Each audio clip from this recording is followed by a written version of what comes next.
Though the elected leaders of a free nation enjoy the confidence of their people, it is the people themselves, unknown and unsung, who weave and wear the fabric of democracy. What follows here is the record of such a people, the people of our nation who played a worthy, active part in a great experiment, the experiment of free India's first general elections.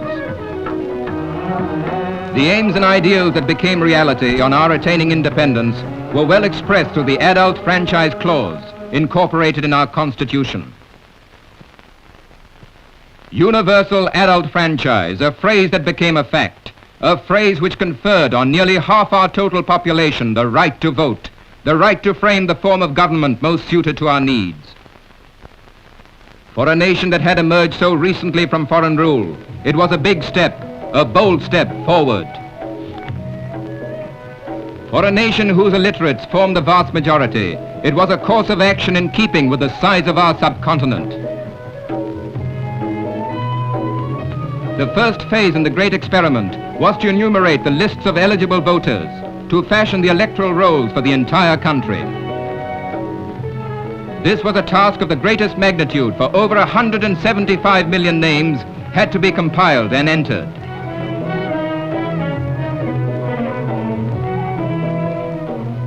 The next course was the delimitation of a colossal number of constituencies, spread far and wide. The total comprised 2,438 single-member and 666 multiple-member constituencies. With the spade work begun on our franchise, laws and regulations concerning every aspect of electoral procedure had to be drafted, had to be passed by Parliament. These included modification of electoral rolls, qualifications of candidates, campaign expenses, election offences. It was now time to gain the confidence of the electorate itself concerning the great experiment. Every medium of publicity was utilized to orientate the voter. Democracy was on trial, and our many millions were the jury.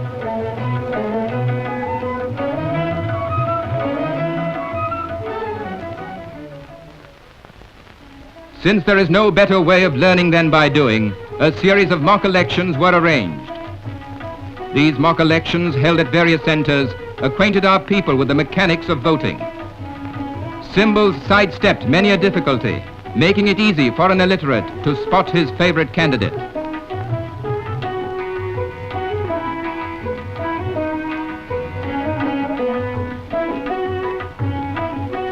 The rehearsals became a boon for officials on election technique, guarding against any slip-ups.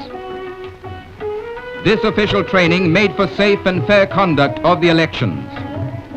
Polling programs were made flexible, adapted to meet the demands of agriculture or climatic changes. Lastly, the ballot box, sacred symbol of democracy. 10 million rupees were spent in constructing 2,299,478 ballot boxes. If placed end to end, they would reach for 327 miles. With the party symbols allotted, the stage was set for the great experiment. Into the arena they stepped, candidates of every shade of political opinion. Over 20,000 in number, some were independent, others the nominees of different parties. Each was determined to contest the elections with all his ability. Political fever ran high. Campaigners used every media to sway the voter and win his vote. Electioneering took precedence over all other events.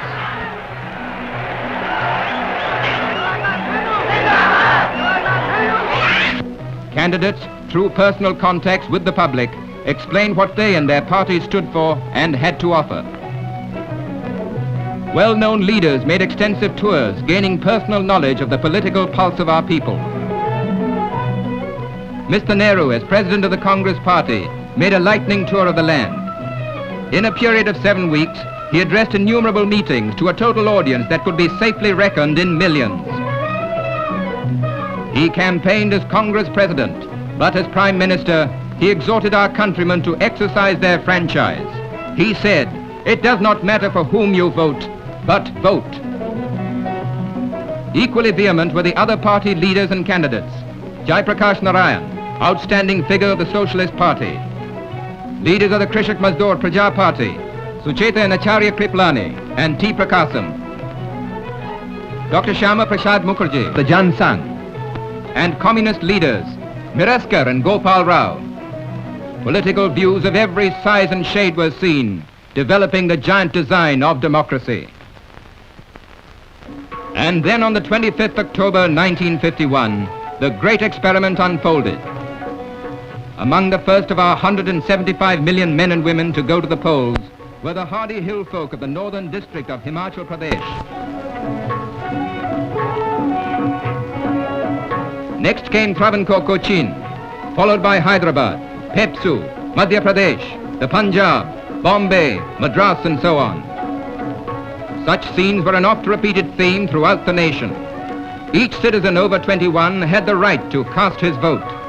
Each citizen, man or woman, young or old, in sickness or in strength, countryman or city dweller, weaving thread by thread the fabric of democracy. Some came on foot, some by conveyance, some too feeble or infirm, were helped to achieve their fundamental right, the right to exercise their vote. Nearly 106 million votes were cast, which meant a poll of 60% for the House of the People alone. The largest democratic elections in world history were an unparalleled success. They went their way efficiently and peacefully, thanks to adequate precautions, to the efforts of the officials, but most of all, because of the wisdom and action of all of those who voted. These votes have chosen the 489 members of the House of the People and some 3,300 members of the 27 state assemblies. Democracy in action, proving the faith that the founders of our Constitution had in us. Such a success astonished the world. Observers from other lands were impressed by what they saw, the faith and orderliness with which our citizens cast their votes. Foreign delegations were generous in their praise of how the great experiment had been conducted and undertaken. Even our simplest citizens had displayed their inherent love of freedom's way of life. Covering more than 3 months, the elections were finally over. We had chosen our leaders in the best of democratic traditions.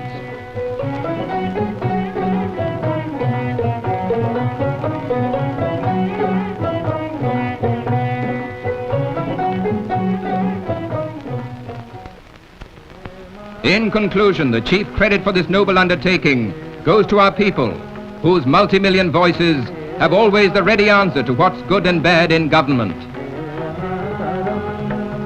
We are as yet too near the scheme of things to judge the lasting results of this great experiment. That is best left to posterity. But if posterity were to judge whether the part our people played in the great experiment has been fitting and worthwhile, it can be acclaimed in a single word, and that word is yes. Jai Hind!